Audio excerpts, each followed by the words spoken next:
One of the biggest mistakes we make is assuming that grades measure intelligence. Sometimes they do, but oftentimes they don't. It's important to understand that attention works differently for many neurodivergent children, especially those with ADHD. A neurotypical child may find a subject boring, but may still be able to pay attention, follow along, and absorb at least some of what is being taught. On the other hand, a neurodivergent child will have a much harder time doing that. When a topic doesn't capture their interest, isn't presented in an engaging way, or feels disconnected from how their brain processes information, they can become completely lost. It's not that they don't care. It's not that they aren't trying. Often they simply cannot assess or retain the information in the same way. I remember struggling with accounting until I met a professor named Professor Iyengar. He didn't teach through memorization.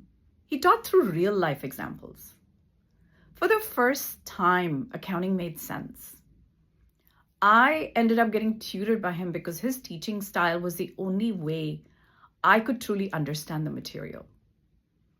I remember feeling the same about statistics. I wasn't afraid because I couldn't understand it. I was afraid because I needed more time to process it. I would go home and slowly work through every problem until it clicked. And once it clicked, I understood it.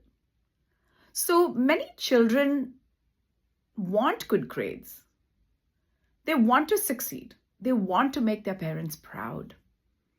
But they may not understand why school feels harder for them than it does for others.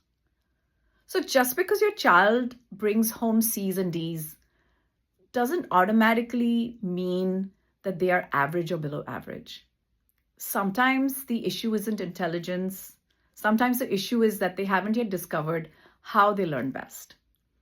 And sometimes all it takes is for one teacher, one mentor, or one parent who helps them discover it.